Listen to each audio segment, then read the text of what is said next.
Yehezkiel 33 ayat 13. Kalau aku berfirman kepada orang benar, engkau pasti hidup, tetapi ia mengandalkan kebenarannya dan ia berbuat curang, segala perbuatan-perbuatan kebenarannya tidak akan diperhitungkan dan ia harus mati dalam kecurangan yang diperbuat.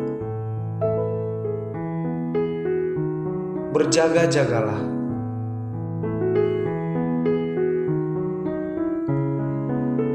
Saat kita sudah hidup dalam Kristus, kita harus senantiasa berjaga-jaga agar kita tetap berdiri teguh dalam iman dan tidak jatuh dalam dosa, karena kesombongan kita akan kebenaran yang kita terima.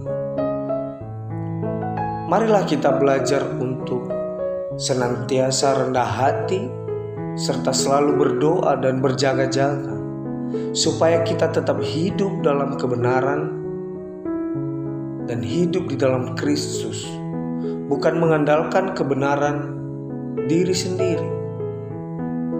Maka rendah hatilah, menjaga kita tidak jatuh dalam berbagai kecurangan dan kesombongan diri.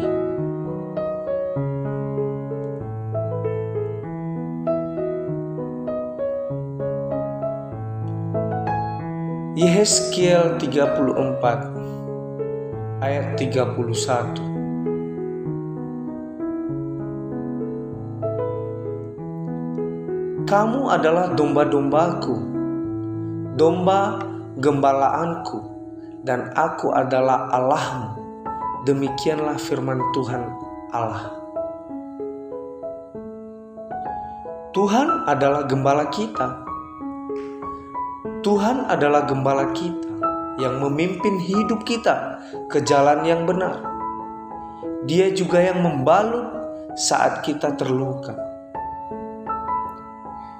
menguatkan saat kita lemah, dan pemeliharaannya cukup bagi kita.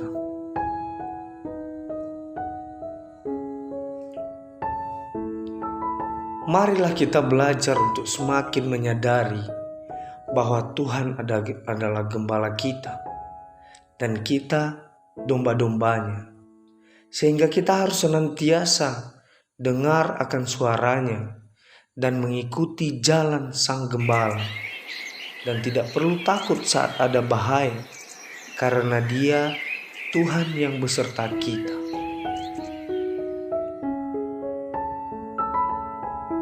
Lembah kelam tidak akan membahayakan kita saat kita sadar Tuhan adalah gembala kita.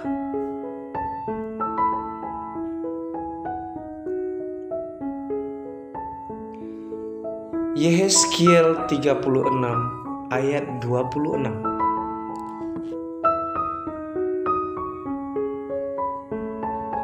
Kamu akan kuberikan hati yang baru dan roh yang baru di dalam batinmu, dan aku akan menjauhkan dari tubuhmu hati yang keras dan kuberikan kepadamu hati yang taat.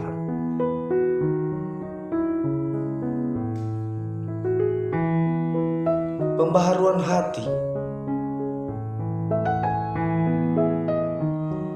Bagi Tuhan tidaklah terlalu sukar untuk memulihkan suatu keadaan, tetapi yang seringkali membuat suatu itu menjadi sulit atau menjadi lama untuk dipulihkan adalah karena kita sendiri. Sehingga Tuhan lebih tertarik memulihkan hati kita, karena saat hati kita berubah, keadaan apapun tidak menjadi masalah bagi kita. Karena hati kita tahu Tuhan yang pegang kendali.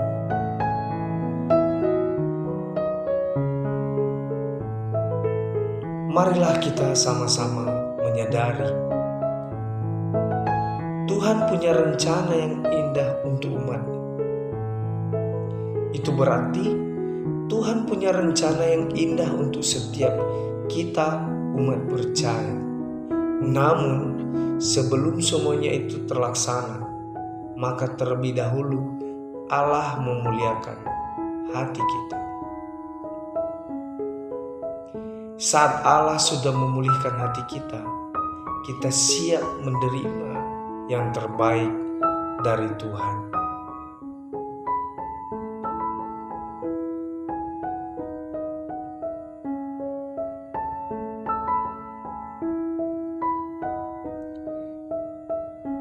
Yehezkiel 36 ayat 32.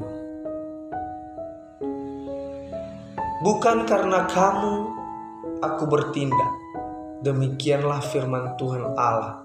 Ketahuilah itu, merasa malulah kamu dan biarlah kamu dipermalukan karena kelakuanmu, hai kaum Israel.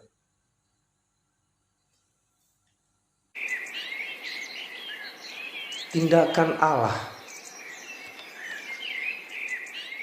melakukan perbuatan-perbuatan kepada kita bukan karena siapa kita, tapi karena siapa Dia. Dia Allah yang penuh kasih, pengampunan, kemurahan, kesetiaan. Marilah kita belajar untuk semakin menyadari semua yang ada pada kita. Ini adalah karena berkat kemurahan Tuhan, sehingga tidak ada yang perlu kita sombongkan. Bukan karena susah payah dan jerih lelah kita, tapi semata-mata karena kebaikan Tuhan Yesus atas hidup kita. Semakin kita menyadari semua karena kemurahan Tuhan, membuat kita semakin menjadi pribadi yang rendah hati. Marilah kita sama-sama berdoa.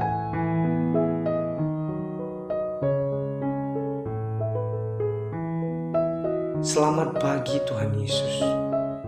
Terima kasih atas setiap berkat, penyertaan dan perlindungan-Mu yang Engkau berikan kepada kami. Ajar kami semakin menyadari semua oleh karena-Mu. Ampuni kami ya Bapa. Tanpa sadar seringkali kami menyombongkan usaha dan pekerjaan keras kami. Hari ini Engkau kembali mengingatkan kami semua untuk bukan karena kami, tapi karena Engkau Allah yang penuh kasih. Terima kasih Bapa. Dalam nama Tuhan Yesus kami berdoa. Haleluya. Amin.